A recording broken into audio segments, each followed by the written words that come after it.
नमस्कार, EDUSAT lecture में आप सबका स्वागत है। मित्रों, जैसा कि आप जानते हैं, हम लोग चर्चा कर रहे हैं लीगेसी ऑफ फ्रीडम स्ट्रगल। कल के लेक्चर में हम लोगों ने राजनीतिक विरासत के ऊपर चर्चा किए थे। आज हम लोग आर्थिक विरासत पर चर्चा करेंगे। आर्थिक विरासत में कई ऐसे मुद्दे हैं जिस पर चर्चा करने को है, जैसे planning commission, planning in India, जो आज़ादी के पहले शुरू हुआ, आज भी जारी है। ग्लोबलाइजेशन और लोकलाइजेशन पर डिबेट है, वो भी उस समय चलता था, आज भी चल रहा है। साथ ही कैपिटलिस्ट मोड ऑफ प्रोडक्शन हो या सोशलिस्ट मोड ऑफ प्रोडक्शन हो, किस प्रकार दिशा दिया जाए एक देश के राष्ट्रीय पुनर्संरचना में, इन सभी मुद्दों पर चर्चा होगी। और इस पर चर्चा के लिए स्टूडियो में उपस्थित हैं जाने माने इतिहासकार डॉक्टर जे.एन. सिन्हा। और आप दिल्ली विश्वविद्यालय में इतिहास के प्रोफेसर हैं। आपकी पुस्तक साइंस, वार एंड इम्पीरियलिज्म दुनिया के विख्यात पब्लिशर्स बिल से पब्लिश हो चुका है और आपके लेख काफ़ी सराहा जाता है और शोधपरक लेख से हम सब लोग अवगत हैं। तो मित्रों, जैसा कि आप जानते हैं, डॉक्टर सिन्हा का लेख काफ़ी सराहनीय और काफ़ी प्रशंसनीय रहा है। सो मैं समझता हूं कि इस विषय पर आज हम लोग सुनकर लाभान्वित होंगे। सो आपकी ओर से डॉक्टर सिन्हा को आमंत्रित करता हूं आज के लेक्चर भारतीय स्वतंत्रता संग्राम के आर्थिक विरासत के ऊपर। वेलकम है सर। मित्रों, जैसा कि बताया गया, आज हम आर्थिक विरासत जो है राष्ट्रीय आंदोलन का, इसके बारे में बात करेंगे। कल के लेक्चर में हम लोगों ने बात की थी कि राजनैतिक विरासत कैसे आई थी। कल की बातों का भी पुनर्उल्लेख आज होगा, लेकिन हमारा मुख्य संदर्भ जो होगा वो आर्थिक विरासत के बारे में होगा। आर्थिक विरासत कोई आज़ादी के बाद का नया मुद्दा नहीं है, ये मुद्दा के रूप में शुरू से ही रहा है। सही पूछें तो आज़ादी की लड़ाई थी, उसका जो मुख्य आधार था वो आर्थिक आधार था। चूँकि अंग्रेज शोषण कर रहे थे और उस शोषण से तबाही मच रही थी, लोगों की गरीबी बढ़ रही थी, दरिद्रता बढ़ रही थी, और उससे निजात पाने के लिए वो आज़ादी चाह रहे थे। तो इसलिए शुरू से ही जो राष्ट्रीय लीडरशिप था, नेता थे, उन लोगों ने साम्राज्यवादी और औपनिवेशिक व्यवस्था का एक क्रिटिक तैयार किया। उन लोगों ने एक मूल्यांकन किया और उस मूल्यांकन में जो मुख्य बातें थीं उनको आज़ादी की लड़ाई से उन लोगों ने जोड़ा। जैसे कि आप याद करें कि सबसे पहले दादा भाई नौरोजी ने ड्रेन ऑफ वेल्थ की बात की थी कि भारत की संपत्ति का निष्कासन हो रहा है और उसके बदले में बाहर से कुछ नहीं आ रहा है। इसका मतलब ये था कि भारत दरिद्र हो रहा है, उसके संसाधन विदेश जा रहे हैं और वो संसाधन कभी भी लौट कर नहीं आ रहे हैं।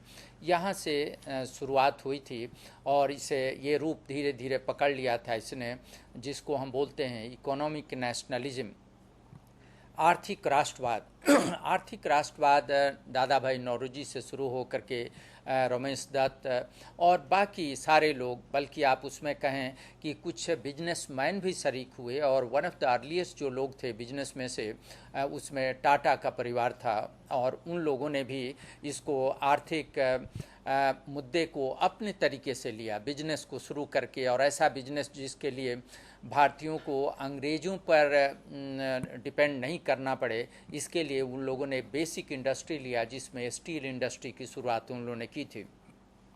इसके बाद आप देखेंगे कि उस क्रिटिक के ही रूप में स्वदेशी मूवमेंट भी आया।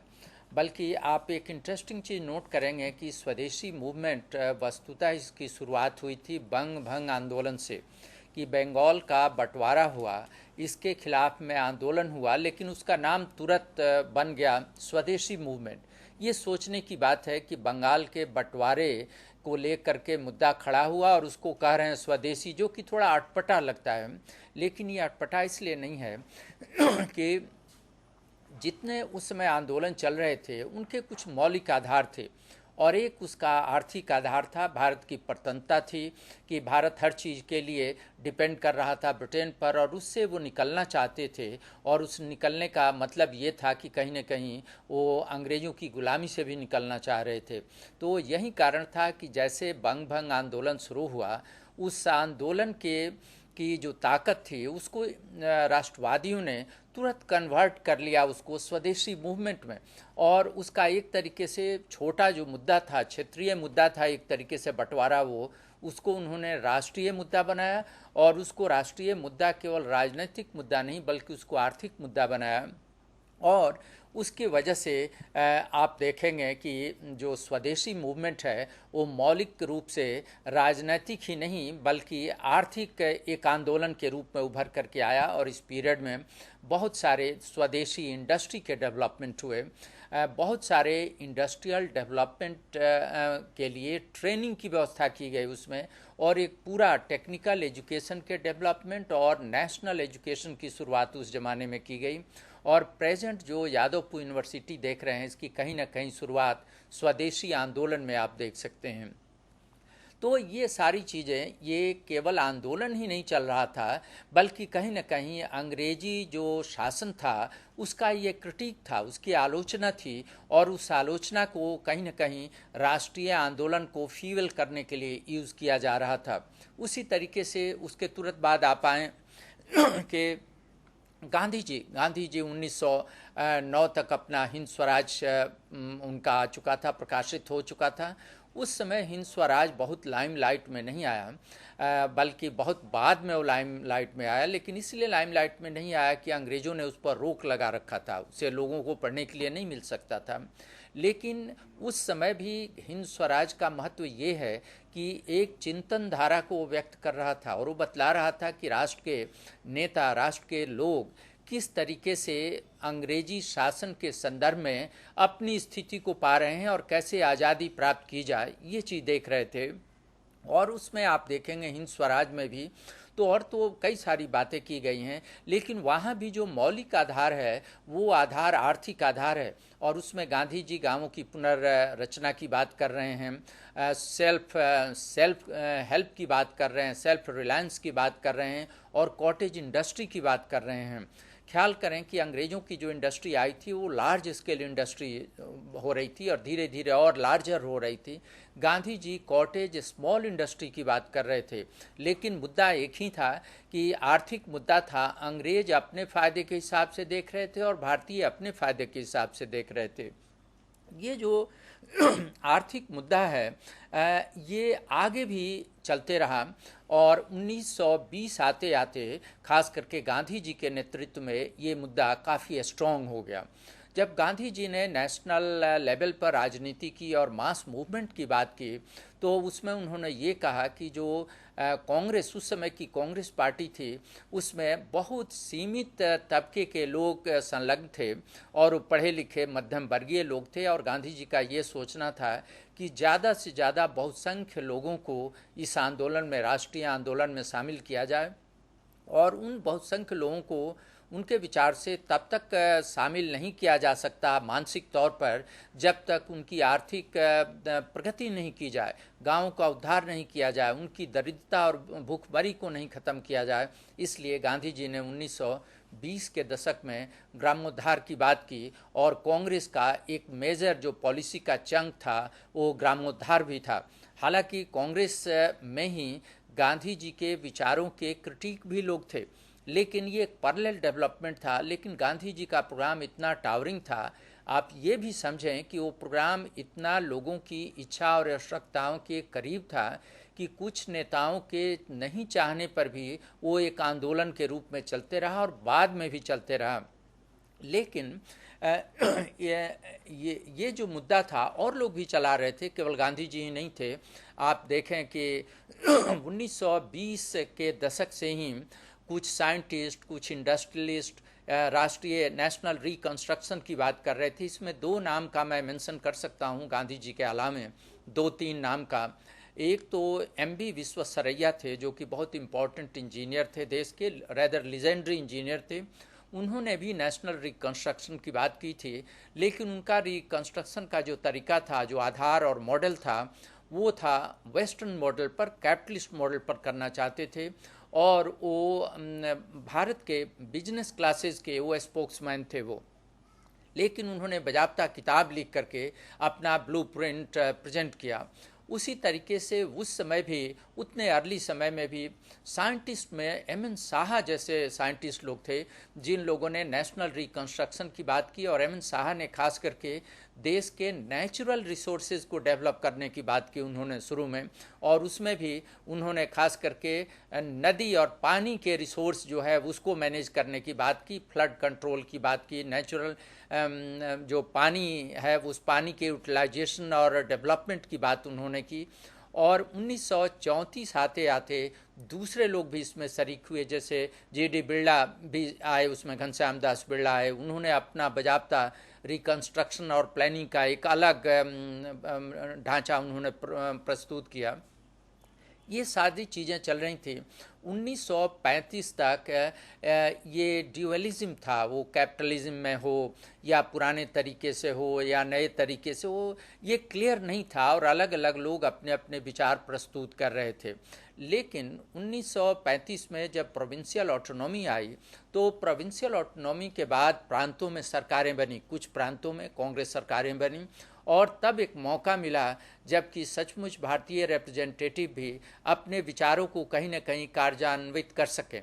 इसके लिए उन लोगों ने इंडस्ट्रियल मिनिस्टर्स के मीटिंग बुलाई प्रांतों के, और इंडस्ट्रियल प्लानिंग की बात की उन्होंने, और दूसरे क्षेत्र में भी प्लानिंग और डेवलपमेंट की बात की। और इसी क्रम में अंततः एक कमेटी का निर्माण हुआ जिसको बोलते हैं नेशनल प्लानिंग कमेटी।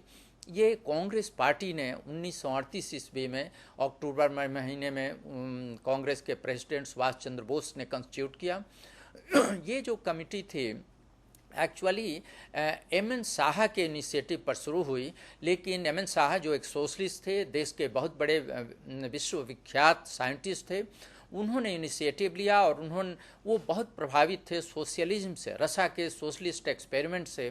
तो उससे प्रभावित हो करके उन्होंने शुरुआत की आंदोलन की, और उसमें कांग्रेस पार्टी ने भी इंटरेस्ट लिया, सुभाष चंद्र बोस ने इंटरेस्ट लिया, और सुभाष चंद्र बोस ने 1938 ईस्वी में नेशनल प्लानिंग कमेटी की स्थापना की।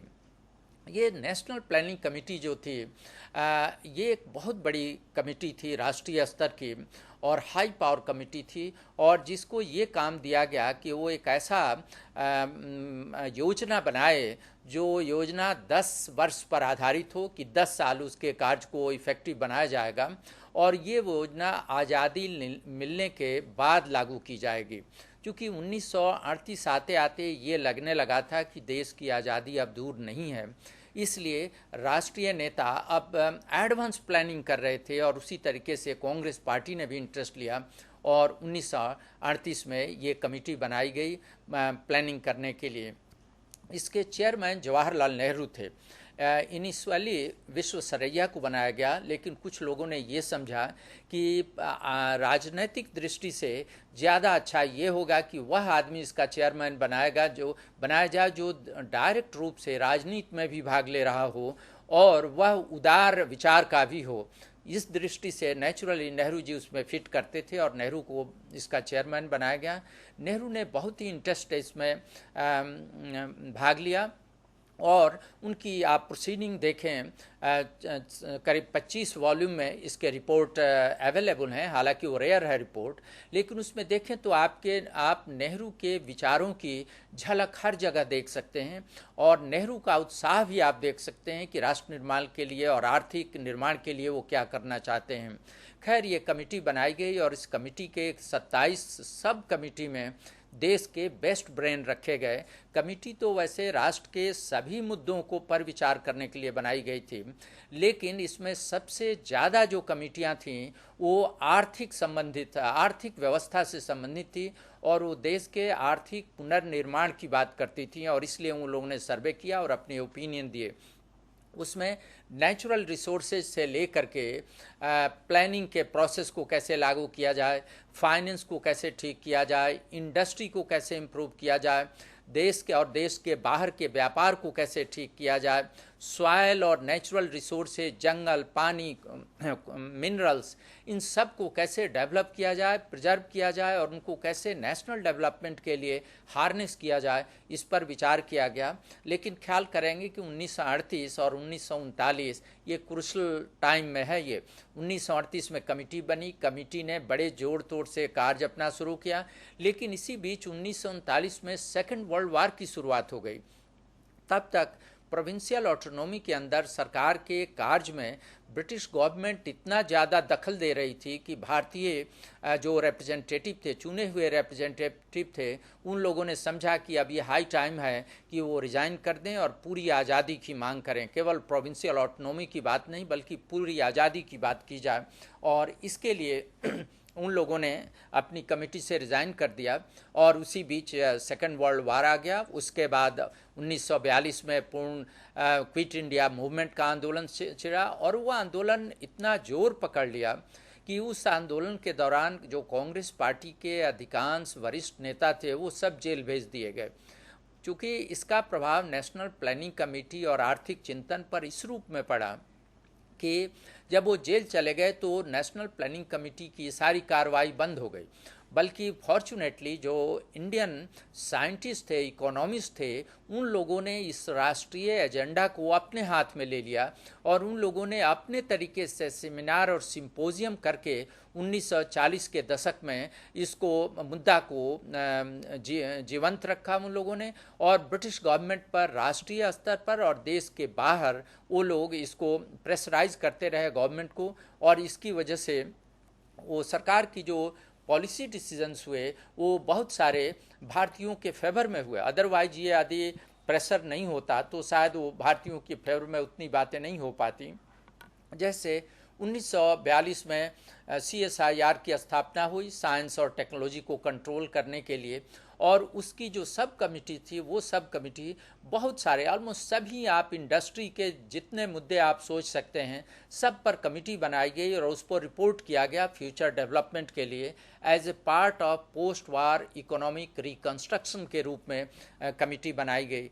कल के लेक्चर में मैंने एक रेफरेंस किया था कि कैसे अमेरिकन इंटरफेरेंस उस समय आया, और वो इंटरफेरेंस वैसा कोई फोर्स नहीं था बल्कि ब्रिटिश लोगों ने सेकेंड वर्ल्ड वार के दौरान भारतीय संसाधनों को यूज़ करने के लिए अमेरिका का सलाह लिया कि कैसे भारत के संसाधनों को युद्ध में लड़ाई को जीतने के लिए कैसे यूज़ किया जा सकता है। वहाँ से अमेरिका से एक ग्रैडी कमेटी आई, ग्रैडी नाम के एक आदमी के अंडर सेक्रेटरी थे वो, उनके अंदर कमेटी आई और कमेटी ने जो रिपोर्ट दिया वो रिपोर्ट ब्रिटिश गवर्नमेंट के लिए चौंकाने वाला था। और चौंकाने ही नहीं, उस रिपोर्ट ने कहीं न कहीं उन्हें क्रोधित किया ब्रिटिश गवर्नमेंट को, क्योंकि ब्रिटिश ने तो अपने एलाई फ्रेंड के रूप में अमेरिका की कमेटी को इनवाइट किया था, लेकिन जब अमेरिकन कमेटी भारत में, ग्रैडी मिशन जब भारत में आया तो उसने ये रिपोर्ट किया कि भारत के पास साधन तो हैं, ह्यूमन रिसोर्स भी है और नेचुरल रिसोर्स भी है। ह्यूमन रिसोर्स के बारे में अब तक ब्रिटिश डिनाई करते थे। उनका ये कहना था कि भारतीय लोग इंजीनियर और अच्छे साइंटिस्ट नहीं हो सकते, लेकिन ग्रैडी मिशन ने कहा कि नहीं, ट्रेनिंग देने पर भारतीय भी कुशल टेक्नीशियन हो सकते हैं। दूसरी बात उसने ये कही कि ये जो संसाधन है ये तभी लड़ाई के पर्पस में यूज़ हो सकता है जबकि देश की आर्थिक स्थिति ठीक की जाए। क्योंकि उसने ये पाया कि देश की आर्थिक स्थिति इतनी ख़राब थी कि उसमें ये उम्मीद करना कि भारत के संसाधनों को डेवलप करके और ब्रिटिश एम्पायर के अंतर्राष्ट्रीय युद्ध में उसको खर्च किया जा सकता है, ये संभव नहीं था। इसलिए ग्रैडी मिशन का जो इम्प्लीकेशन था वो ये था कि भारत में पहले यहाँ की जनता के डेवलपमेंट की बात की जाए और तब ब्रिटिश गवर्नमेंट के फ़ायदे के लिए यहाँ पर नेचुरल रिसोर्सेज को डेवलप किया जाए। अब ये बड़ा पिक्यूलियर मुद्दा था, क्योंकि इसका इम्प्लीकेशन ये भी था कि भारतीयों का डेवलपमेंट कैसे किया जाए। अब तक का जो कॉलोनियल गवर्नमेंट का क्रिटिक था वो ये कहता था कि भारत की स्थिति इसलिए ख़राब है क्योंकि यहाँ पर ब्रिटिश एक्सप्लॉयटेशन है। तो अमेरिकन कमेटी के रिपोर्ट का इम्प्लीकेशन ये था कि भारत को आज़ाद किया जाए। शुरू के स्टेज में अमेरिका इस पर नहीं बोलता था, लेकिन खुद अमेरिका के अंदर भारतीयों की एक लॉबी थी जो कि अमेरिकन गवर्नमेंट को प्रेस कर रही थी कि वो भारत की आज़ादी के लिए ब्रिटिश गवर्नमेंट पर जोर डाले। और बाद में रूजवेल्ट ने जोर डाला। बहुत फेमस इंसिडेंट भी हुए, चर्चिल और उनकी कैसे आपस में तनाव हुआ एक शॉर्ट पीरियड के लिए, तो वो हुआ। और कहीं ना कहीं देश की आज़ादी को देने में अमेरिकन प्रेशर इस टाइम में क्रूशल रोल रहा उसका। ये बात मैं इसलिए बतला रहा हूँ कि यहाँ पर एक इकोनॉमिक जो मुद्दा था उस मुद्दा को पॉलिटिक्स से जोड़ते हुए आप देख रहे हैं। तो ये जो पोस्ट वार रिकंस्ट्रक्शन या युद्ध के लिए जो नेचुरल रिसोर्सेज को डेवलप करने की बात थी, ये मुद्दा अब जुड़ गया कि देश के डेवलपमेंट और पब्लिक के जिंदा रहने के लिए भी ये डेवलपमेंट ज़रूरी है। अब इसमें हुआ ये था कि जो पहले की डेवलपमेंट पर फिर थोड़ा सा पीछे मैं हटूं और नेशनल प्लानिंग की बात करूं मैं, तो मैंने बतलाया था कि नेशनल प्लानिंग कमेटी की शुरुआत सोशलिस्ट इंस्पिरेशन से हुआ था एम.एन. साहा के थ्रू। लेकिन आप ये भी ख्याल करें कि उस समय तक नेहरू जी भी सोशलिस्ट एक्सपेरिमेंट से काफ़ी प्रभावित थे और बल्कि 30 के दशक में वो एक तरीके से बहुत ही आप कहें कि डिवोटेड सोशलिस्ट थे।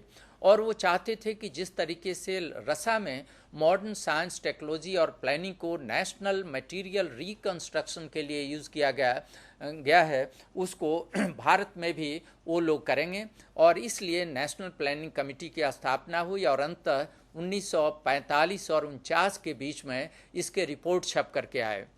बीच में बहुत सारी चीज़ों पर नेहरू और नेशनल प्लानिंग कमेटी को कॉम्प्रोमाइज़ भी करना पड़ा, क्योंकि नेशनल प्लानिंग कमेटी में केवल नेहरू और पॉलिटिशियंस ही नहीं थे, उसमें बिजनेसमैन भी थे। टाटा और बिरला और ठाकुरदास और दूसरे लोग भी थे। तो कहीं ना कहीं उन लोगों ने इरोड किया इसको, सोशलिस्ट जो आइडियोलॉजी थी, सोशलिस्ट प्लानिंग थी, उसको इरोड किया और कैपिटलिज्म के एलिमेंट आए। और इस तरीके से जो एग्रीमेंट हुआ कहीं ना कहीं वो मिक्स्ड इकोनॉमी की तरह वो एग्रीमेंट उभर करके आया। और आप ख्याल करेंगे कि आज़ादी के बाद जो देश के में आर्थिक पॉलिसी अपना गई नेहरू के रिजीम में, वो मिक्स्ड इकोनॉमी की पॉलिसी थी। तो ये आप एक लेगेसी के रूप में देख सकते हैं कि कैसे 1930 और 40 के दशक की डेवलपमेंट ने कैसे एक लेगेसी क्रिएट किया जो आधार बना आगे चल करके 5 ईयर प्लान के लिए। प्लानिंग 1938 में भी हुई थी। आप ख्याल करें कि सोशलिस्ट प्लानिंग के अंदर पंचवर्षीय योजना थी रूस में, और वहीं प्लानिंग 1950 के बाद, आज़ादी के बाद नेहरू के रेजिम में भी वहीं 5 ईयर प्लानिंग को लाया गया। तो ये एक बड़ी लेगेसी थी कि नेशनल रिकंस्ट्रक्शन का मुद्दा जो आज़ादी की लड़ाई के पहले था, वो मुद्दा आइडियाज़ को जो इंडिया में पैलेटेबल और कन्वीनियंट फिजिबल जो स्टेज हो सकता था, जो कि मिक्स्ड इकोनॉमी के रूप में उभर करके आया, वो क्रिस्टलाइज किया। और यही कारण है कि जब इंटरिम गवर्नमेंट बनी तो ऑलमोस्ट आप देखेंगे कि नेशनल प्लानिंग कमेटी के जो दायरे थे उस दायरे में वो काम कर रही थी। और बल्कि नेशनल प्लानिंग कमेटी के जो रिपोर्ट की मुख्य प्रायोरिटी थी, जैसे नेचुरल रिसोर्स मैनेजमेंट, तो उस पर सबसे पहले जो इंटरिम सरकार और बाद में आज़ाद भारत की जो सरकार बनी, सबसे पहले उसने 2-3 चीज़ों पर जो जोर दिया, उसमें एक था नेचुरल रिसोर्स मैनेजमेंट, और उसमें भी खास करके रिवर मैनेजमेंट के बारे में, वाटर मैनेजमेंट के बारे में। और उसी के अंदर 1949 आते आते डीवीसी की पहली रिवर वैली प्रोजेक्ट भारत में लागू किया गया। और ये प्रोजेक्ट केवल फ्लड कंट्रोल करने के लिए नहीं था, बल्कि फ्लड कंट्रोल और उस वाटर के यूज़ को डाइवर्सिफाई करने के लिए, कि सिंचाई किया जा सके, ट्रांसपोर्टेशन का साधन डेवलप किया जा सके और उससे बिजली तैयार किया जा सके, ये करके डीवीसी की योजना शुरू की गई 1949 ईस्वी में। आप ये भी ख्याल करें कि ये योजना वैसे तो कहीं ना कहीं रसन मॉडल से भी प्रभावित थी, लेकिन इसका एक्चुअल जो प्रैक्टिकल मॉडल था वो मॉडल आया यूएसए से। वहाँ की टेनेसी वैली जो प्रोजेक्ट था उसके मॉडल पर दामोदर वैली बनाया गया, और बाद में गंडक रिवर प्रोजेक्ट आया, कोसी रिवर प्रोजेक्ट आया, और ये सारे उस समय के आर्थिक विकास के आधार के रूप में ये चीज़ें आईं। उसी तरीके से जो नेशनल प्लानिंग कमेटी की प्रायोरिटी थी उसमें था बेसिक इंडस्ट्री को डेवलप करना।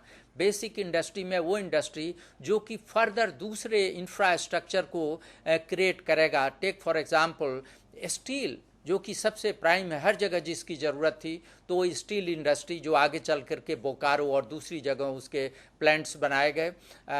उसी तरीके से आप देखेंगे कि एग्रीकल्चर को टेकअप किया गया कि एग्रीकल्चर बेसिक प्रोडक्शन है, तो उस पर जोर देने के लिए फर्टिलाइज़र की ज़रूरत थी और फर्टिलाइज़र के लिए सिंदरी में फैक्ट्री बनाई गई। फिर धीरे धीरे हैवी इंडस्ट्री और दूसरी चीज़ों को भारत में लाया गया। तो ये 1930 के दशक में और 40 के दशक में जो सारी कार्रवाई हुई और उस चिंतन से जो उभर करके एक प्रायोरिटीज़ डेवलप हुई, लगभग वही प्रायोरिटीज़ आगे चल करके 1950 के बाद 5 ईयर प्लान्स और जितने डेवलपमेंट खास करके नेहरू के रेजिम की का जो पीरियड था और उस समय की एक्टिविटी थी, उसमें इस लेगेसी को, स्वतंत्रता आंदोलन के इस लेगेसी को आप देख सकते हैं। उसके बाद जो उस समय के का डेवलपमेंट था वार पीरियड का, उसके कुछ इनर पॉइंट्स पर भी हम थोड़ा सा गौर करेंगे कि अमेरिका ऊपर से तो दिख रहा है कि अमेरिका आया और उससे आज़ादी के आंदोलन को प्रोत्साहन मिला और अमेरिकन प्रेशर और लॉबी के प्रेशर से आज़ादी का स्पीड थोड़ा सा तेज़ पकड़ लिया, जल्दी आज़ादी मिली। लेकिन आप ये भी ख्याल करें कि अमेरिका, अब ब्रिटेन चूँकि यहाँ से निकल रहा था, उस वैक्यूम को अमेरिका भर रहा था और अमेरिका इससे अवेयर था, क्योंकि अमेरिका को कम्युनिज्म का भय था और ख़ास करके रसिया में भी डेवलपमेंट, चाइना में भी डेवलपमेंट हो रहे थे।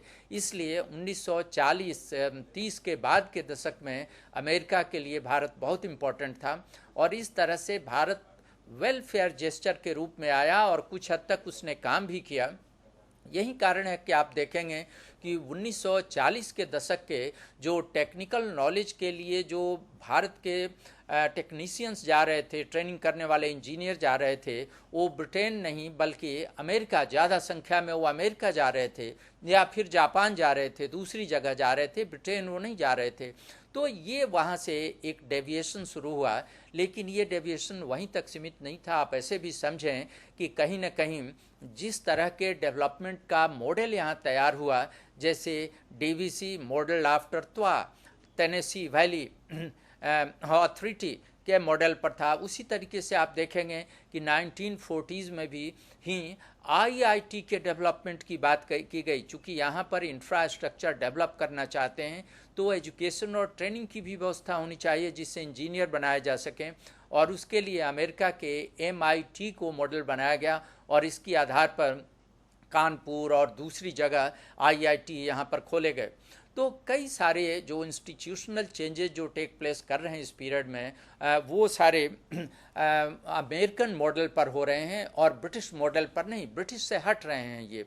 तो इन सारी चीज़ों के भारत के अर्थव्यवस्था पर भी उसका प्रभाव पड़ा। आप लॉन्ग टर्म में देखेंगे तो एक पिक्यूलियर ट्रेंड देखेंगे ब्रेन ड्रेन का, आज़ादी के बाद का पीरियड का देखें कि शुरू में तो वो लेगेसी पॉजिटिव के रूप में आई, यहाँ पर ह्यूज अमाउंट ऑफ एक्सपेंडिचर किया गया टेक्निकल ट्रेनिंग IITs में, लेकिन अब उनके जॉब के लिए प्रॉपर यहाँ जगह नहीं थी जहाँ पर उनको अपॉइंट किया जाए, या ब्रिटिश इंडियन गवर्नमेंट इतनी इस स्थिति में नहीं थी कि उनको हाईली पेड रख सके। वैसी हालत में खुद जो अमेरिकन मॉडल पर इंडिया में इंजीनियर तैयार हुए थे वो फिर अमेरिका वापस जाने लगे।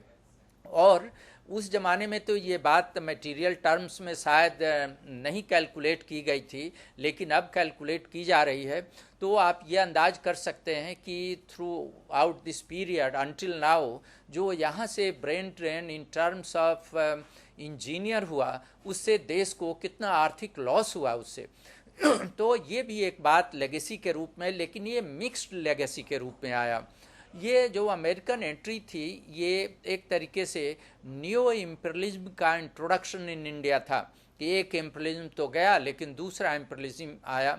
दूसरे इम्पीरियलिज्म से आने की वजह से एक और प्रॉब्लम पैदा हुआ कि जो अमेरिका और रूस की राइवलरी चल रही थी, वो राइवलरी और तेज़ हो गई, और इसलिए भी तेज़ हुई कि अमेरिका जो है ऑलमोस्ट रूस के करीब पहुंच रहा है। जस्ट आप देखें कश्मीर के ऊपर रूस और भारत नीचे की ओर, चाइना ऊपर में कम्युनिस्ट कंट्री और नीचे भारत, और भारत में अमेरिका का इन्फ्लुएंस बढ़ रहा है। तो ये दोनों देशों की एक जो ग्लोबल पावर पॉलिटिक्स थी वो तेज हुई। और इंडिया को, हालांकि इंडिया आज़ादी के बाद अपने को न्यूट्रल रखना चाहता था, लेकिन आए दिन उसके लिए मुश्किल होने लगा अपने को न्यूट्रल रखना। और कहीं ना कहीं इनिशियली भारत की लीनिंग सोशलिस्ट रसा के साथ रही, लेकिन अमेरिका कभी छूटा नहीं, ये भी बात थी। और इस द्वंद्व में भारत को घाटा ये हुआ कि अपनी पॉलिसियों के कोई मेजर डेवलप नहीं कर पाए या कम पैमाने पर किए, और जो पॉलिसी भी हुई वो पॉलिसी बहुत स्ट्रॉन्ग नहीं हो पाई। भारत वैसी हालत में अपनी स्थिति को बचाने के लिए एक न्यूट्रल कंट्री जो कि पीस लविंग अपने को शो करते रहा, और इसके कुछ डिबेकल्स भी हुए। चाइनीज आप देखेंगे डिबेकल चाइना के साथ युद्ध में, बाद में पाकिस्तान के साथ, और अमेरिका इंडिया की जो फ्लक्चुएटिंग पॉलिसी थी। तो ये पॉलिसी केवल डिप्लोमेसी और पॉलिटिक्स तक ही नहीं था, इसके इकोनॉमिक इम्प्लीकेशन थे। जवाहरलाल के टाइम तक एक जोर रहा कि हम सेल्फ रिलायंस को बढ़ाएंगे, सेल्फ सफिशिएंसी बढ़ाएंगे, बेसिक इंडस्ट्री को डेवलप करेंगे, लेकिन उनके रेजीम के ख़त्म होते होते एक तरीके का स्लो डाउन शुरू हो गया। और आप देखेंगे कि उनके एग्ज़िट के बाद के फेज़ में ये सारे जो जितने नेशनलिस्ट मेजर अंडरटेकिंग्स थे सब डिक्लाइन के रास्ते पर हो गए, और अभी उनकी बहुत ही ख़राब स्थिति है। ये चीज़ सोचने वाली बात है आर्थिक दृष्टि से भी कि क्या नेहरू की पॉलिसी में कोई मेजर गड़बड़ी थी। हालांकि वो पॉलिसी फ्रीडम मूवमेंट के लेगेसी के रूप में आई थी, ये भी ख्याल करें। और लेगेसी का अर्थ ये हुआ कि कहीं ना कहीं उसका सैंक्शन वाइडर पार्टी मेंबरशिप से था उसका। इस बात के बहुत डिटेल में तो नहीं जा सकते समय अभाव की वजह से, लेकिन थोड़ी सी बात मैं करना चाहूँगा कि नेहरू के रेजिम के ख़त्म होने के बाद उसकी पुनः परीक्षा लोग कर रहे हैं, और कई विद्वानों ने इस पर ये बात उठाई है कि नेहरू की पॉलिसी का जो वेस्टर्नाइजेशन एंड हेवी इंडस्ट्रियलाइजेशन के लिए ओवर एंथुजियाज्म जो था वो थोड़ा अनुचित था। उसमें नेहरू के सच्चे इंटेंशन को कहीं डाउट नहीं किया जा सकता है, लेकिन चूंकि वो ब्रिटेन में पढ़े हुए थे और वेस्टर्न नॉलेज और आइडिया से बहुत प्रभावित थे, इसलिए उनकी जो भारत के पुनर्रचना रिकंस्ट्रक्शन का जो मॉडल था वो वेस्टर्न नीड्स और वेस्टर्न मॉडल पर ज़्यादा आधारित था बनिस्पत की इंडियन। तब आप पूछेंगे दूसरा क्या मॉडल हो सकता है, तो दूसरा मॉडल ऑलरेडी शुरू से ही था, नेहरू के मॉडल से पहले था गांधी का मॉडल, कि यहाँ पर जो इकोनॉमी है वो कॉटेज बेस्ड इकोनॉमी रही है, और उसमें स्मॉल स्केल इंडस्ट्री होनी चाहिए। चूँकि जो लार्ज स्केल इंडस्ट्री है वो कैपिटलिस्ट कंट्री के लिए फ़ायदेमंद हो सकता है, नॉन सोशलिस्ट कंट्री के लिए फ़ायदेमंद हो सकता है, लेकिन जहां आपका नेशनल गोल सबका वेलफेयर है, इक्विटेबल और जस्ट सोसाइटी बनाने की है, वहां पर कैपिटलिस्ट प्रोडक्शन आप करेंगे तो अनएम्प्लॉयमेंट क्रिएट करेंगे, पूंजी का थोड़े हाथ में कंसंट्रेशन करेंगे, और उससे यहाँ की आर्थिक स्थिति खराब होगी। गांधी का मॉडल ये कहता है कि हम छोटे पैमाने पर स्मॉल स्केल का इंडस्ट्रियल प्रोडक्शन करेंगे, जिसमें इन्वेस्टमेंट कम होगा, हर आदमी उस इन्वेस्टमेंट में पर्सनली इंटरेस्टेड होगा और उसका लॉस नहीं देखेगा, भले ही वो प्रोडक्शन स्मॉल स्केल पर होगा, फ़ायदे स्मॉल स्केल पर होंगे, लेकिन सारे इंडस्ट्रियल जो प्रोडक्शन होगा वो देश की आवश्यकता के अनुसार होगा, और उसमें भारत की साइके का रिदम होगा। जो फॉरेन इंडस्ट्रियल ग्रोथ आप करेंगे, जो इंडस्ट्री लाएंगे, उसमें भारत का जो साइके है, टेम्परामेंट है, वो रिदम नहीं कर सकता। और इसलिए यही कारण है कि अभी भी भारत में जो विद्वान हैं और इतिहासकार और राजनीतिज्ञ हैं उनमें एक कंट्रोवर्सी चल रही है कि कैपिटलिस्ट मोड ऑफ प्रोडक्शन हो या सोशलिस्ट हो, लार्ज स्केल हो या स्मॉल स्केल हो। तो ये आज़ादी की लड़ाई के समय में ही ये शुरुआत हुई थी, और ये इम्प्लीकेशन उस समय भी था, ये मामला बहुत क्लियर नहीं हुआ था, बल्कि 1930s में आकर ये थोड़ा उलझ गया था। एक टाइम में लगा कि गांधी के विचार के अंदर आकर के क्लैरिटी हो जाएगी और गांधी के रास्ते पर सब कुछ चलेगा, लेकिन 30s आते आते दूसरे सोशलिस्ट लोग आए और उन लोगों ने इंटरफेयर किया, और बाद में खुद कैपिटलिस्ट आए। बॉम्बे प्लान आया 1944 में, और बॉम्बे प्लान ने अगेन कैपिटलिस्ट मॉडल पर प्रोडक्शन की बात की। और इस प्रोडक्शन के मॉडल जो था, चूँकि सरकार इंपीरियल गवर्नमेंट के करीब था उनके विचारों के, इसलिए उन्होंने जो थोड़ा सा सोशलिस्ट मॉडल का प्रोग्राम था, एनपीसी का प्लान, उसको साइड लाइन किया, बल्कि एक अनस्पोकन हॉस्टिलिटी मेंटेन की। और जो कैपिटलिस्ट मॉडल था, बॉम्बे प्लान था, जिसमें बिरलास थे, टाटा थे, ठाकुरदास थे, ये सारे लोग थे उन लोगों के प्लानिंग को कहीं ना कहीं सिंपैथी ब्रिटिश गवर्नमेंट ने दिया।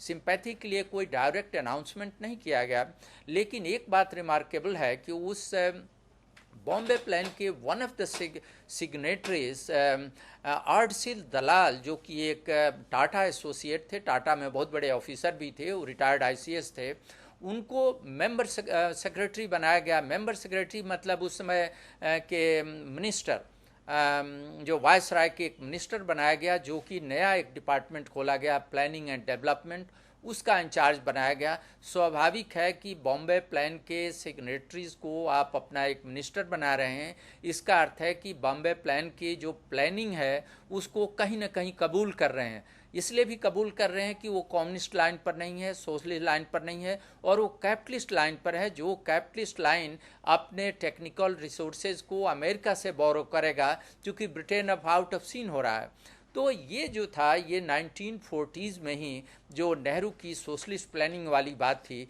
ये डाइल्यूट होने लगी। उस समय ये प्लानिंग डाइल्यूट होने लगी और एक लेगेसी, उलझी हुई लेगेसी के रूप में आगे ये प्लानिंग आज़ादी के बाद भी आई। इस इकोनॉमिक प्लानिंग में आप देखेंगे कि आज़ादी के बाद सारे जो डेवलपमेंट हुए हैं, इसमें एक कहीं ना कहीं फ्लक्चुएशन है। ऐसा नहीं कि सब कुछ फ्लो में जा रहा है। Large scale planning, small scale planning, इसमें कुछ बात इंटरेस्टिंग है जो कि नोट किया जाना चाहिए कि गांधी के टाइम में विलेज रिकंस्ट्रक्शन की बात की गई, और गांधी ने ये कहा कि जब तक देश में ग्रामीण उद्धार नहीं होगा, इस देश की आर्थिक प्रगति नहीं हो सकती, हम मजबूत नहीं हो सकते, अंग्रेजों से लड़ नहीं सकते और आज़ाद नहीं हो सकते। इसलिए 1920 के दशक में ग्रामीण उद्धार की बात उन्होंने की। इंटरेस्टिंग बात यह है कि 1930s के लेट 30s में नेशनल प्लानिंग आया, तो उसने गांवों के डेवलपमेंट की बात तो की, लेकिन गांधी के टेक्निक और जिस तरीके से जिस बड़े पैमाने पर गांवों का उद्धार करना चाहते थे, वो बात उसमें नहीं थी। अब ये बात इतिहासकारों को सोचने की बात है कि क्यों इतना एक बाइक चेंज हो गया। और उससे बड़ी बात यह है कि आज़ादी के बाद कभी भी जो रियली पावर पॉलिटिक्स के रूप में तो गांव की बात की जाती है, लेकिन रियली कोई बड़े पैमाने पर कुछ नहीं किया जा रहा है। केवल गांव तक ईंट वाली सड़क पहुंचा देना ये काफ़ी नहीं है एजुकेशन का डेवलपमेंट की, लेकिन गांव के लेवल पर आप जा कर के देखें कि जो रियल डेवलपमेंट है वो नहीं है। अदरवाइज बार बार एम्फसाइज करने की जरूरत नहीं थी। उत्तर प्रदेश। तो ये सारी चीज़ें हैं, और सिंपली मैं लास्ट ख़त्म कर रहा हूँ कि सबसे बड़ी ज़रूरत है जो गांधी जी ने आवाज़ उठाई थी कि जिस तरीके से अर्बन प्लानिंग कर रहे हैं, तो क्यों नहीं गांव की भी प्लानिंग 10 साल आगे की प्लानिंग हो, फ्यूचर प्लानिंग हो, जो आज तक सरकार के एजेंडा में हमने नहीं देखा है कि इस तरीके से प्लानिंग की बात की जाए। अर्बन प्लानिंग की तो बात रोज उठती है, इस पर चर्चा करेंगे। पहले हम लोग दर्शक का कॉल लेते हैं। जी, आपका कार्यक्रम में स्वागत है, कृपया आप अपना प्रश्न पूछिए।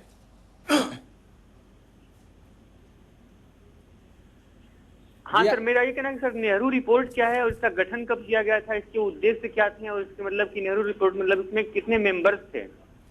नेहरू रिपोर्ट, नहीं, उसको नेहरू रिपोर्ट आप नहीं कहें, उसको नेशनल प्लानिंग कमेटी कहें आप। हाँ सर, क्योंकि नेहरू जी मात्र उसके चेयरमैन थे। और ये जो रिपोर्ट है ये करीब 25 वॉल्यूम में है। चूँकि इजीली अवेलेबल नहीं है, इसलिए वो पता नहीं चलता, उसमें नंबरिंग नहीं है, इसलिए पता नहीं चलता कि वो 25 था या 27 था, लेकिन मोस्ट प्रोबेबली 25 था। और नंबर एग्जैक्ट तो मैं नहीं बतला सकता, लेकिन नेशनल कमेटी थी, मेरे ख्याल से 10 के आसपास उसमें मेंबर थे, और सब कमेटी के उसी तरीके से हर सब कमेटी में भी मेंबर थे। मेंबर तो फैक्चुअल चीज है, चेकअप आप रिपोर्ट देख सकते हैं, बड़ी लाइब्रेरी में रिपोर्ट देख सकते हैं आप। ठीक। हम लोग चर्चा कर रहे थे नगरीय प्लानिंग और जी। ग्रामीण प्लानिंग के बारे में। जी। ग्रामीण प्लानिंग पर उतना फोकस नहीं किया गया जितना जिस तरह से अर्बन प्लानिंग के बारे में बात किया। तो क्यों ऐसा, क्यों ये जो एक है, और दूसरा जो आपने बताया कि शिफ्ट देखते हैं उनके अप्रोच को लेकर, प्लानिंग की बात तो करते हैं लेकिन गांधीयन अप्रोच, जो गांधीयन टेक्निक, उसको हम लोग अडॉप्ट नहीं करते हैं। इसका क्या कारण है? एक तो कारण ये है कि जो नेहरू वाला जनरेशन था ये सब विदेश में पढ़े हुए थे और इसलिए उनका ओरिएंटेशन जो था वेस्टर्न ओरिएंटेशन था। मोस्टली वो धनी परिवार के थे, इसलिए गांव का एक्सपीरियंस और गांव के प्रति उनको कोई सिंपैथी उतनी नहीं थी, समझ ही उनकी ज़रूरत ही नहीं पड़ रही थी। एक तो बात ये है। दुबे जी का फिर प्रश्न है, दुबे जी का प्रश्न हम लोग लेते हैं। जी, आपका स्वागत है, आप प्रश्न पूछिए। हाँ सर,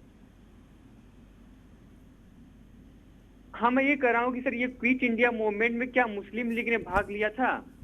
नहीं, यह हम लोग जिस मुद्दे पर अभी बात कर रहे हैं, आर्थिक रिकंस्ट्रक्शन की बात और उस संबंध में लेगेसी की बात कर रहे हैं, हम लोग उस पर बात करें, क्योंकि अच्छा। जो आप प्रश्न पूछ रहे हैं तो वो डेविएशन होगा, वो हमारे प्रसंग से एकदम अलग है। इसलिए आप जो लेगेसी, आर्थिक लेगेसी जो देन है वो कैसे है उस पर आप बात करें, मोस्ट वेलकम होगा। अच्छा अच्छा,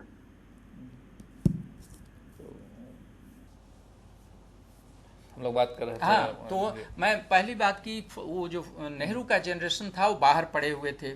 जो दूसरा उनके बाद का जनरेशन आया वो भी मॉडर्न और वेस्टर्नाइज सिस्टम में पढ़ा, या इंडिया में ही पढ़ा या विदेश में पढ़ा। वो मॉडर्न इंग्लिश स्कूल जो होते हैं, जो कॉन्वेंट होते हैं, वहाँ पढ़े और उनको भी विलेज का एक्सपीरियंस नहीं था। मोस्टली जो लीडरशिप लेवल पर थे मोस्टली धनी परिवार के लोग थे, तो उनका भी चिंतन कभी भी गांव की आवश्यकता जो है उसकी समझ ही नहीं रही मोस्टली।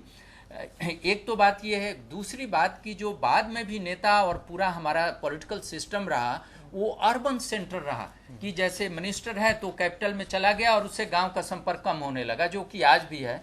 जैसे चाइना में मैंने सुना है कि वहाँ है कि जब चुन करके जाते हैं तो उनको कम्यून में जाकर रहना होता है। यदि इस तरह की व्यवस्था हो तब लोगों को गाँव की चिंता हो सकती है कि उनको गाँव में जाकर रहने, ट्रेनिंग का पार्ट हो कि 3 महीने रहिए। अच्छा, ये कारण हो सकता है। जिस प्रकार के यहाँ मेडिकल में किया गया, डॉक्टर यहाँ जैसे अब मेडिकल के लिए करते, केवल मेडिकल ही क्यों, सबके लिए कीजिए इसको, इवन टीचर के लिए भी कीजिए। गांव की समस्या जो दिल्ली यूनिवर्सिटी या जेएनयू में पढ़ा रहे हैं, हम सबको भेजिए गांव में, कि वहाँ की समस्या समझ करके इतिहास या भूगोल जो भी पढ़ा रहे हैं, एक जो लार्जर पॉपुलेशन का जो लाइफ है उसकी समस्याओं को समझकर हम अपने सब्जेक्ट को ओरिएंट करें। इनफैक्ट मैटर ऑफ डिस्कनेक्ट है, एकदम डिस्कनेक्ट है। कुछ दिन तक हम लोग बाहर आ जाते हैं तो उसके बाद जो सोच हमारी सोच आती है वो अर्बन, एकदम डिस्कनेक्ट का मामला है ये। अच्छा, एक तो हुआ कि वहाँ जाएं, उसके बाद देखें और तब करें। दूसरा क्या रास्ता हो सकता है? दूसरा एक कहा जाता है कि जो जैसे यूनिवर्सिटी में टीचर्स हैं तो regularly they interact with the students, तो एक तरह से काइंड ऑफ फीडबैक तो मिलता रहता है। जी जी, तो जी। उसके आधार पर भी वो निर्णय लेते हैं और प्लानिंग करते हैं और तब काम करते हैं। जी जी, इसमें एक तो इन जनरल जो मैं स्टेटमेंट दूंगा, एक तो कहूँगा कि रियल जेन्युइन एजुकेशन हर लेवल पर प्रमोट हो, उससे काफ़ी अंतर आएगा। जैसे कोई भी इंटेलिजेंट आदमी है तो वो समस्या को एक वाइडर पर्सपेक्टिव में देख सकता है। थोड़ी सी मैं दूसरी तरफ मैं ले चलूँ कि अभी जो एग्जिस्टिंग सरकार की पॉलिसी है उसमें मैं यूजीसी के एक प्रोग्राम को मैं प्रेज करना चाहता हूँ, कि उसमें उनका एक प्रोग्राम है कि जहाँ पर एडवांस सेंटर ऑफ रिसर्च हैं वहाँ दूसरे जगह से एक्सपर्ट को बुलाने की व्यवस्था है। मैं खुद उसके अंदर गया हूँ और व्यवस्था तो ये है कि जाएंगे और एक्सपर्ट अपना लेक्चर देगा और अपने ज्ञान से लाभान्वित करेगा लोकल स्टूडेंट को। उसमें पब्लिक लेक्चर की भी व्यवस्था है जो कि बड़ी अच्छी बात है। मैंने ये नोट किया कि मैं वहाँ जाकर खुद सीखा। यदि मैं नहीं जाता तो वहाँ की हिस्ट्री के प्रति हमारा जो अपना दृष्टिकोण था कुछ अलग था। तो वो एक अच्छी व्यवस्था है, लेकिन इसको और पॉपुलर करने की ज़रूरत है। ये और वाइडर स्केल पर लोगों को प्रोविजन सरकार इसकी व्यवस्था करे, यूजीसी व्यवस्था करे और मच मोर फ्रीक्वेंटली और लार्जर नंबर लोगों में सहूलियत दी जाए। बल्कि उसमें ये भी छोड़ा जाए कि स्कॉलर किस तरीके से वो अपने स्टे को ओरिएंट करना चाहते हैं। कुछ लोग हो सकता है कि 15 दिन नहीं 3 महीना रह करके अपना कुछ प्रोजेक्ट भी उस वहाँ का करना चाहें, वो भी बात हो सकती है उसमें। तो कहने का अर्थ यह है कुछ इनोवेशन की ज़रूरत है, और ये इनोवेशन का एक एग्जाम्पल मैंने दिया यूजीसी का, जो कि वर्दी प्रेज है। एक तो रिसर्च हुआ जो आप फॉर्मल वे में हम लोग करते हैं, जी जी सर्वे किया, क्वेश्चनर तैयार किया, उसके बाद एडमिनिस्टर किए, देन भी रीच टू सर्टेन कंक्लूजन। जी इसके दूसरे पहलू भी हैं, जैसे गांव में, दूसरे जगह पे, छोटे शहरों में देखते हैं कि लोगों को जानकारी पहले से होती है। जी जी जो रिसर्च के द्वारा फाइंडिंग होता है हाँ, उसकी वो जानकारी जानते पहले होती है। जी जी तो एक जो हम लोग के यहाँ रिसर्च चला रहा है, पहले हम ऑब्जेक्टिव सेट किए, हाइपोथेसिस सेट किए, तब उस कंक्लूजन पे पहुंचे। जी क्या उसके अपोजिट भी हो सकता है? क्योंकि एक जो नॉलेज ऑफ विजडम भी कैन से, जिसके थ्रू वो लोग को ज्ञान हो जाता है कि ऐसे ऐसे है, इसको करेंगे तो इसमें कमियां हैं, क्या उसके आधार पर भी दूसरे रिसर्च को दिशा दी जा सकती है? जी जी इस संबंध में मैं फिर अपनी बात, अपना अनुभव मैं करूं कि मैंने चंपारण के नॉर्थ बिहार के हेरिटेज साइट, खास करके हिस्टोरिकल, कल्चरल और नेचुरल हेरिटेज साइट जो रिमोट एरिया में है, उसका मैंने भ्रमण किया है। एकदम रिमोट एरिया में, जंगल में घुस करके, जहाँ ट्राइबल रहते हैं, लाइफ पर भी खतरा था वहाँ विजिट करने में, फिर भी मैं गया और मैंने देखा कि उनका अपने टाइप का इंटेलिजेंस है। पहली तो बात यह है कि जो शहर में रहकर हम रिसर्च करते हैं उसमें उन सब चीज़ों, वहाँ जो हेरिटेज है उसका जिक्र नहीं है। मोटे तौर पर जो डिस्ट्रिक्ट लेवल पर जो चीज़ें हैं उसका हम एग्जाम्पल देते हैं, लेकिन जो जंगल में है उसके बारे में कुछ नहीं जानते। कई बार वो हेरिटेज बहुत ही वैल्यूएबल है। नंबर वन, ये मटेरियल कल्चरल हेरिटेज की बात कर रहा हूँ। एक दर्शक जी अम्बाला से हैं जी साहनी साहब जी, आपका कार्यक्रम में स्वागत है। कृपया आप अपना प्रश्न पूछिए। जी प्रश्न पूछिए। Thank you sir. Sir, Nehruvian socialism और कार्ल मार्क्स की थ्योरी में क्या फर्क है? हेलो जी जी सुन रहे हैं, आप बोलिए। प्रश्न पूछिए। थ्योरी में क्या फर्क है? हाँ, नेहरू के सोशलिज्म और कार्ल मार्क्स के सोशलिज्म, जी हाँ जी हाँ, इसमें मैं फ़र्क बतलाऊं। सोशलिज्म तो सोशलिज्म है, उसमें बात उठती है कि कैसे उसको लाया जाए। तो जो मार्क्स है वो एडवोकेट करें या ना करें, लेकिन उसकी फाइंडिंग ये थी कि एक लेवल के बाद जो सोशलिज्म जब आएगा तो उसमें पॉसिबिलिटी है कि खूनी क्रांति हो जाएगी। लोग आसानी से सोशलिज्म के मॉडल को एक्सेप्ट नहीं करेंगे, तो जो एक्सप्लॉयटर होंगे, जो कैपिटलिस्ट होंगे, वो छोड़ेंगे नहीं, तो फिर क्रांति होगी और तब सोशलिज्म आएगा। उस मामले में नेहरू जी खुल करके वार की बात करते हों और खूनी क्रांति की बात करते हों, ऐसा नहीं दिखता। लेकिन वो स्टर्नर थे, खास करके 1930s में वो काफ़ी वोकल थे सोशलिज्म के फेवर में। और उसको ये डिसाइड करना मुश्किल है कि ब्लडी रेवोल्यूशन के बारे में वो कितने फॉर और कितने अगेंस्ट थे, लेकिन माइल्डर साइड में तो थे ही वो ये नहीं एडवोकेट कर रहे थे। चूँकि आप ये भी ख्याल करें कि वो कांग्रेस पार्टी के अंदर थे, कांग्रेस के नेता थे, और कांग्रेस खुद कैपिटलिस्ट लोगों भी थे, उसमें बड़े बड़े जमींदार थे, तो उसमें रह करके वो बहुत बगावत की बात नहीं कर सकते थे। वो देश के नेशनल इंटरेस्ट में उनकी एक तरह की समझदारी कहिए कि चुप रहे, अदरवाइज वो कांग्रेस ब्रेक करता उस जमाने में। चलिए, एक तो हुआ कि खूनी क्रांति के नहीं थे, दूसरा माइल्ड थे जी जी चीज़ों को। और क्या उसको एक राष्ट्रीय पर्सपेक्टिव में, जैसा कि नेहरू जी अपने खुद लिखा है जी कि जब मैं गांधी जी के रणनीति को देखता हूँ या जब उनका जो एक्शन होता है उसको देखता हूँ, तो लगता है कि कोई प्रेरित कर रहा है, पीछे से प्रेरित कर, कोई फोर्सेज है जो उनको पीछे से प्रेरित करता है, जिसका कोई साइंटिफिक एक्सप्लेनेशन नहीं है, और उनके पीछे लोग चले आते हैं। जी जी जी जी जी ठीक है। इसके बारे में मैं ये बतलाऊं कि नेहरू जी रसा के सोशलिस्ट इस पर चर्चा करेंगे। दिल्ली से दर्शक हैं दीपक दुबे जी। जी, आपका कार्यक्रम में स्वागत है। कृपया आप अपना प्रश्न पूछिए। हाँ सर, मैं ट्रेन ऑफ वेल्थ के बारे में थोड़ा जानकारी चाहिए कि ट्रेन ऑफ वेल्थ को किस आईएन इंडियन नेशनल कांग्रेस के किस अधिवेशन में से स्वीकार किया गया था, उसकी मतलब उद्देश्य क्या था, इसकी ये तथ्य क्या था? ये ड्रेन ऑफ वेल्थ को किस नेशनल कांग्रेस का जो अधिवेशन हुआ था उसमें स्वीकार किया गया था, उस पर थोड़ा प्रकाश डालिए। नहीं, ड्रेन ऑफ वेल्थ तो शुरू से ही, जब से ही ब्रिटिश आए थे तब से ही ड्रेन ऑफ वेल्थ हो रहा था, लेकिन इसको एक फेनामेना के रूप में वन ऑफ द अर्लीस्ट जो लोग थे उसमें दादा भाई नौरोजी थे, जिन्होंने रियलाइज़ किया कि भारत से व्यापार के रूप में जो उसकी कमाई हो रही है या रॉ मटेरियल है यहाँ से विदेश जा रहा है और उसका जो मुनाफे का फ़ायदा लौट नहीं रहा है। तो पहली दफ़ा दादा भाई नौरोजी ने किया और उसके बाद से जितने भी स्कॉलर आए सब ने कहीं ना कहीं इस चीज़ को नोट किया।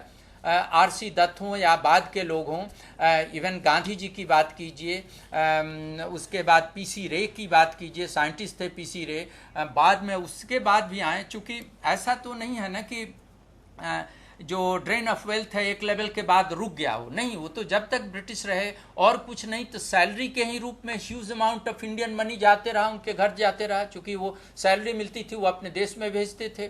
तो ड्रेन ऑफ वेल्थ एक लंबा ये फेनोमेना था, लेकिन कुछ पीरियड में वो बहुत ज़्यादा हावी था। हालांकि उसके सपोर्टर लोग ये कहते हैं ड्रेन ऑफ वेल्थ के कि नहीं, वो पैसा जो जनरेट हुआ वो इंडिया के वेलफेयर के लिए रोड और पुल बनाने में भी खर्च हुआ। लेकिन हम ऐसे भी सोचते हैं कि क्या इंडिया की भलाई के लिए वो पुल बनाए गए? ऐसे भी तो सोच सकते हैं कि मिलिट्री के मूवमेंट के लिए रोड और पुल और रेलवे बनाए गए और उसके कॉन्ट्रैक्टर फॉरेनर होते थे और उसकी आमदनी इंग्लैंड जाती थी। तो ड्रेन ऑफ वेल्थ तो एक बड़ा वाइडर फेनोमेना था। आप कोई भी हिस्ट्री की किताब पढ़ें आजकल, उसमें काफ़ी डिटेल में होता है। अच्छा, इस पर रेलवे की बात चली तो एक याद आती है, गांधी जी ने स्वराज में, हिंद स्वराज में लिखा है, खास करके वो इस तरह के मॉडर्नाइजेशन रेलवे या इवन मेडिकल में भी वो इसके विरोधी थे। आज जब हम 100 साल बाद देखते हैं, एक तरफ उनका स्ट्रगल का जो प्रिंसिपल था उसको तो काफ़ी अप्रिशिएट किया जा रहा है, दुनिया भर में अडॉप्ट किया जा रहा है, लेकिन ये सब कुछ जो बातें हैं उस पर चर्चा नहीं होती एज ए इंडियन। आप उसको नहीं, उस पर एकदम चर्चा होनी चाहिए। और मैं बतलाऊं कि गांधी जी साइंस और टेक्नोलॉजी के खिलाफ नहीं थे। Gandhi ji large scale technology के खिलाफ थे और वह टेक्नोलॉजी जो कि शोषण से संलग्न थी उसके खिलाफ थे। वो चूँकि उसका वो रिपरकशन अपने खुद देश के शोषण के रूप में देख रहे थे, इसलिए वो मशीन को विरोध करते थे। लेकिन चरखा भी, वो बोलते भी थे कि चरखा भी तो एक मशीन है, लेकिन मैं उसको लाइक करता हूँ, it is a very delicate, बड़ी रिफाइनमेंट वो बोलते थे कि it is a very delicate machine. लेकिन चूंकि इससे ज़्यादा लोगों का फायदा होता है इसलिए उसके पक्ष में थे। और रेलवे के पक्ष में इसलिए नहीं थे कि रेलवे से रॉ मटेरियल और सामान देश से बाहर भेजा जाता था, आर्मी को मूव किया जाता था। ये भी ख्याल करें कि बाद के 1920 लेट 20s 30s आते आते उन्होंने ये भी कहा कि रेलवे का मैं दुश्मन नहीं हूँ, लेकिन मैं चाहता हूँ कि वह रेलवे हो जो रेलवे जनता की भलाई के लिए कायम की जाए। उसी तरीके से मेडिकल साइंस के बारे में, हालांकि मेडिकल साइंस के बारे में उनके कुछ फंडामेंटल विचार थे। वो ये कहते थे कि जो वेस्टर्न साइंस और मेडिकल साइंस और इंडियन वेस्टर्न साइंस है, ये दोनों के ही अपने कल्चरल आधार हैं। हमारे मेडिकल साइंस का कल्चरल आधार है, स्पिरिचुअलिज्म है, अपना पर्सनल इंडिविजुअल लाइफ है और नेचर के साथ रिदम है। उनका जो है मेटेरियलिज्म पर आधारित है, वो स्पिरिचुअलिज्म पर नहीं है और इसलिए वो कंज्यूमरिस्ट है। तो वो उनका मेडिकल साइंस ये सिखाता है कि जितना मन करे अपने नेचर के खिलाफ जाओ, तबीयत खराब हो तो हमारी दवा खा लो और तबीयत ठीक हो जाएगी। ये कहते थे कि नहीं, हमको तो प्रकृति के नियम के हिसाब से चलना है, इसलिए हमको अपने डिसिप्लिन करना है, इसलिए हमको दवा कम चाहिए और जो भी दवा आए वो प्रकृति से आनी चाहिए और वो दवा एफोर्डेबल होनी चाहिए, जो अगल बगल से हमको मिल जाए, जिसमें बहुत पैसे नहीं खर्च करने हो। मतलब तो प्रिवेंशन उनका प्रिवेंशन मेन एम्फेसिस था। एकदम प्रिवेंशन से, क्योर पर विश्वास कम था, प्रिवेंशन पर ज्यादा था। और उसी तरह साइंस एंड टेक्नोलॉजी का विरोध नहीं करते थे, बल्कि सिंबॉलिक तौर पे उसको सिंबॉलिक, जिससे विरोध भी हो जाए और जनता की भलाई भी हो जाए। बल्कि हम आपको गांधी जी बहुत सारा काम सिंबॉलिक करते थे। जैसे एक बार कहा जाता है कि गोलमेज में गए तो वहां पर जब चाय सर्व की गई तो उन्होंने एक पोटली से कुछ निकाला और चाय में डाला और उसको पी लिया। उसको किसी ने पूछा कि ये क्या था, तो ये बोले कि दंडी मार्च में जो हमने नमक बनाया था उसी का हिस्सा था। मतलब वहां भी वो प्रोटेस्ट शो करना चाहते थे, लड़ाई नहीं, झगड़ा नहीं, लेकिन प्रोटेस्ट शो कर रहे हैं। तो इस तरीके का काम गांधी जी करते थे और गांधी को समझने के लिए इस मुद्दे पर आज भी उनका हिंद स्वराज जो है वो काफ़ी रेलिवेंट है और लोगों को पढ़ना चाहिए हिंद स्वराज को। आप उससे एग्री हों या ना हों, लेकिन डेफिनेटली हर इंटेलिजेंट आदमी को एक अपना सोचने का पर्सपेक्टिव वो प्रोवाइड करती है किताब। वो पतली सी किताब है, प्रोवाइड करती है। पतली सी, वो तो बात है, और बहुत कम मूल्य भी है। जी जी, 5 रुपए कीमत है। 5 रुपए कीमत, कोई भी आदमी 2 दिन में पढ़ लेगा। जी जी, एक दिन में आप पढ़ जाएंगे अगर फ्यू आवर्स में। लेकिन एक चीज उसमें देखते हैं कि उन्हीं विषयों पर गांधी जी जब बाद में लिखते हैं तो कुछ अलग भाव आते हैं। हाँ, वो उसका भी एक्सप्लेनेशन खुद गांधी जी ने दिया है। गांधी जी ने ये कहा है कि मैं किसी भी विचार का गुलाम नहीं हूँ, मैं अपनी एक्सपीरियंस के हिसाब से जो हमारा ट्रू एक्सपीरियंस होगा उसके हिसाब से मैं जज करूंगा उस चीज़ को। उन्होंने ये भी कहा कि तब आप पूछेंगे हमसे कि आपने पहले कहा वो विचार सही है या अभी कहा वो विचार सही है, तो उन्होंने खुद आंसर दिया कि नहीं, अभी का जो विचार है उसको सही मानकर चलें, क्योंकि पहले मेरा एरोनोस हो सकता है, मेरी गलती रही होगी, अब हमने रियलाइज किया और इस विचार से हम सहमत हैं, इसलिए लेटेस्ट मेरे विचार को आप स्वीकार करें। गांधी जी ने खुद इसका एक्सप्लेनेशन दिया। उन्होंने अनुभव के साथ जो जी, सीखा। अनुभव से वो बदल सकता है, विचार हमारा बदल सकता है। गांधी जी के बारे में गॉड में विश्वास की बात लोग करते हैं, लेकिन उनके डिटेल में जाइए तो बहुत सारे ऐसे मौके हैं। एक मौके पर एक गोरा बहुत बड़े रैशनलिस्ट उस जमाने के हुए थे, उनका जो डायलॉग है उस डायलॉग को आप पढ़ें तो आपको पता चलेगा कि गांधी जी कितने प्रगतिशील भी थे। वो कहते हैं कि मैं भी रैशनलिस्ट हूँ और आप ये नहीं समझे कि गॉड ही हमारे लिए सब कुछ है, और यदि गॉड है तो वो गॉड आसमान में नहीं है, वो जमीन पर है, अगल बगल के लोग हैं सारे गॉड और हम सारे गॉड हैं। तो एक तरह से ओरिजिनल ट्रेडिशनल फिलॉसफी गॉड की है, उससे तो ये अलग बात है ये गांधी की। और इतना मैं यहाँ डिस्कशन नहीं कर सकता, लेकिन गोरा के साथ उनके जो डायलॉग हैं कहीं से खोजकर जिनको रुचि हो पढ़ें, और तब देखेंगे कि गांधी जी प्रोग्रेसिव भी थे, केवल वो पुराना रूप ही उनका आप नहीं देखें। एक चीज और यहाँ पर उभर कर सामने आती है, गांधी जी के आर्थिक विचार जी और नेहरू जी के आर्थिक विचार जी में क्या समानता थी और क्या हाँ, उसमें डिसिमिलरिटी थी? समानता कम थी, लेकिन महत्वपूर्ण थी। दोनों के विचार ये थे कि देश की आर्थिक स्थिति ठीक की जाए जिससे देश के सभी लोग खुशहाल हों, इसमें कहीं डाउट नहीं है। गांधी जी का टेक्निक अलग था, नेहरू का टेक्निक अलग था, टेक्निक दोनों के अंतर थे। और उस टेक्निक को नेहरू जी, क्योंकि उनको बहुत आदर करते थे, गांधी जी का खुलकर विरोध नहीं करते थे, लेकिन चुप रहते थे। वो कई बार उनसे पूछा जाता था तो वो चुप रहते थे, उनको मैंने ऐसा शो करते थे कि पता नहीं गांधी जी कह तो रहे हैं लेकिन कैसे इसका रिजल्ट आएगा आई डोंट नो। इस तरह एम एन शाह और ये दोनों, एम एन शाह तो खैर उनके खिलाफ बोलते थे गांधी जी के टेक्निक के, लेकिन नेहरू जी डेफिनेटली इनिशियली गांधी जी के टेक्निक से प्रभावित नहीं थे और ना एग्री करते थे, और मेरा अंदाज है कि बाद में भी वो एग्री नहीं करते थे। दोनों चाहते थे कि देश की जनता की खुशहाली बढ़ाई जाए, लेकिन वो चरखा और हथकरघा से बढ़ाना चाहते थे, ये स्टील प्लांट बड़ी फैक्ट्री बना करके और हाइड्रो इलेक्ट्रिसिटी और दूसरी चीज़ों से करना चाहते थे। ये बेसिक अंतर था इन दोनों में। एक तो बात समझे, दूसरी समय और जो कंटेम्प्रेरी थिंकर थे, राम मनोहर लोहिया और जयप्रकाश नारायण जी और मधुली में जी ये सब में जेपी ये सब अलग अलग धारा निकला। जी जी तो कहाँ पर क्या थी, कैसे, क्योंकि सब तो जो ताकि एक ब्रीफ में ताकि लोग समझ मैं आपकी बात समझ गया। इसमें जो इस पर बात करेंगे, लेकिन पहले दर्शक हैं पंजाब से, उनका हम लोग कॉल लेते हैं। जी, आपका कार्यक्रम में स्वागत है। रमेश जी, आप प्रश्न पूछिए। हाँ सर, मेरा ये कहना है कि इंडियन नेशनल मूवमेंट में क्या गांधी जी ने सिर्फ मतलब कि सकारात्मक कार्यों को अंजाम दिया, मतलब कि कुछ नकारात्मक कार्यों को भी उन्होंने किया होगा? तो मैं चाहूंगा थोड़ा उस पर फोकस करें। और चूंकि मतलब उनके उसके विचारों में तो काफी मतलब भेद थे, कई अधिवेशनों में उनसे मतलब कि मतभेद के कारण मतलब कि फूट पड़ती थी, तो इस वजह से थोड़ा मैं चाहूंगा कि उनके नकारात्मक कार्यों को भी कुछ थोड़ा सा फोकस करें। क्या उनके गांधी जी के नकारात्मक कार्यों को? जी, अच्छा तो ये रहेगा कि हम लोग सकारात्मक चीज को लें, लेकिन एज सच मुझे तो नकारात्मक कुछ नहीं दिखता कि जो मैं आपको बतला पाऊँ। गांधी जी जो नकारात्मक उनके होते थे वो खुद ही छोड़ते चलते थे उसको, और वो बोलते थे कि जो पहले मेरा विचार था और बाद में दूसरा विचार आया तो दूसरे वाले को आप माने। लेकिन मुझे तो नहीं लगता कि उन्होंने नकारात्मक किया। यदि आप कुछ बतलाएं तो हम लोग लाभान्वित। और ये अच्छी बात है, गलती तो सब लोग करता है, टू इज ह्यूमन, लेकिन उसको सुधार दे तो ये सबसे बड़ा क्वालिटी उस सब गलतियों को ढक देता है। जी जी। तो लेकिन फिर भी और जो गलतियां उन्होंने की हैं जी, वो ऑटोबायोग्राफी में जो अपना लिखे हैं जी जी, उसमें सब खुद लिखा है। हाँ, खुद लिखा है। तो आप अगर जानना चाहते हैं, ज्यादा हाँ, इच्छुक हैं, तो आप ऑटोबायोग्राफी पढ़ें, कम से कम 10 गलतियां जरूर मिल जाएंगी। जी जी जी, उससे भी ज्यादा, जिसको उन्होंने खुद एडमिट किया। जी जी। और क्विट इंडिया मूवमेंट पर गांधी के विचार भी देखे, उन्होंने कैसे विड्रॉ किया। उन्होंने पहले कॉल दिया था और जब वायलेंट हो गया तो कितने दुखी हो गए बेचारे वो। अच्छा, जो नॉन कोऑपरेशन, हाँ, नॉन कोऑपरेशन में भी देखिए कई बार आप देखें। हम ऐसा 3 मूवमेंट जो उनका सिद्धांत था, स्ट्रगल, ट्रूथ स्ट्रगल, जी जो फेज होता है जी, जी। स्ट्रगल करने के लिए, एकदम एकदम तो कुछ शांति।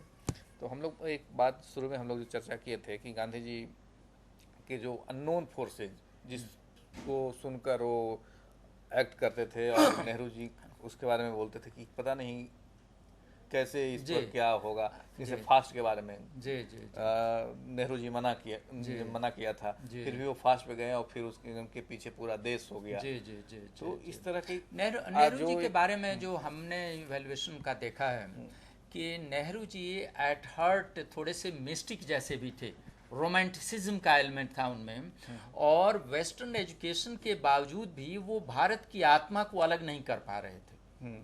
भले ही हम लोग उन पर कई दोष लगा दें कि ये तरीका गलत था, लेकिन उनका मन जो था वो भारत की आत्मा में बसा हुआ था। और चूंकि एजुकेशन वेस्टर्न था, इसलिए उनको विरोधाभास, वो गांधी का स्पिरिचुअलिज्म को वो छोड़ भी नहीं पाते थे, वो कंडेम भी नहीं करते थे, क्योंकि उनकी खुद भी आत्मा बसी हुई थी भारत में। अदरवाइज गंगा और हिमालय की क्यों बात करते। गांधी जी का, नेहरू जी का एक लाइफ का इम्पोर्टेंट एम्बिशन था कि वो हिमालय में जाएं भीतर। वो एक रोमांटिक आइडिया है, लेकिन एक आइडिया है क्यों हिमालय में ही, अफ्रीका के जंगल में क्यों नहीं। तो कहीं ना कहीं लगाव था, भारत की संस्कृति से उनका लगाव था, इसको डिनाई करना मुश्किल काम है। और खूब उन्होंने अच्छा से वर्णन किया, हालमोड़ा के जेल जी में जी, थे तो सब किस जगह तरह था। से तो उसी तरह से भारत के जो प्राचीन उपलब्धियां हैं स्पिरिचुअलिज्म के फील्ड में भी, योगा में भी, वो कहीं ना कहीं प्रभावित थे उससे, और उसका एम्बॉडीमेंट वो गांधी के रूप में देखते थे। इसलिए गांधी जी का उतना आदर भी करते, वो नहीं भी आदर कर सकते थे। गांधी जी 1920 के पहले तो इतने इम्पोर्टेंट आदमी नहीं थे, लेकिन वो आदर करते थे, बहुत आदर करते थे। तो ये बात इम्पोर्टेंट है कि उनकी आत्मा भारत की आत्मा से जुड़ी हुई थी, और उसका एम्बॉडीमेंट वो गांधी में देखते थे। सोशलिज्म में वो मॉडर्न डेवलपमेंट देखते थे, लेकिन भारत की जनता की आत्मा वो गांधी में देखते थे, और इसलिए इन दोनों की अटूट फ्रेंडशिप चलती रही, हमेशा ही चलती रही। तो राजनीतिक विरासत को अलग करके देखें और आर्थिक विरासत को देखें जी तो इसमें ज़्यादा योगदान, या जो प्रिडोमिनेंट योगदान कहते हैं, दादा भाई नौरोजी को ड्रेन ऑफ वेल्थ जी ज़्यादा सटीक है। जी और उसके बाद प्लानिंग या जो भी हुआ नेशनल रिकंस्ट्रक्शन, जी तो इस पर जो विचार बने उसका मुख्य आधार ड्रेन ऑफ वेल्थ थी, उसको आधार जिसको मान सकते हैं। शुरू के स्टेज में जो आर्थिक इकोनॉमिक क्रिटिक ऑफ इंपीरियलिज्म जो है, उसका इनिशियल जो आधार था तो ड्रेन ऑफ वेल्थ ही था। वहाँ से बात शुरू हुई। फिर उसमें ये भी देखा गया कैसे दूसरे रूप में भी डाइवर्ट कर रहे हैं, डिफ्लेट कर रहे हैं इंडिया के डेवलपमेंट को, कि होना किसी और लाइन पर होना चाहिए, लेकिन ब्रिटिश पॉलिसी की वजह से कोई और लाइन पर हो रहा है। ये भी बात थी। तो आज के इन्हीं शब्दों के साथ आज के लेक्चर को यहीं विराम देते हैं, और आप सभी दर्शकों को अप्रिशिएट करते हैं जिन्होंने आपने प्रश्न पूछा, और धन्यवाद देते हैं। और आपकी ओर से डॉक्टर जयंत सिन्हा की भी धन्यवाद देते हैं जिन्होंने सरगर्भित हम लोग को सामने अपने विचार रखें। आप सबको एक बार फिर से धन्यवाद। Thank you. धन्यवाद।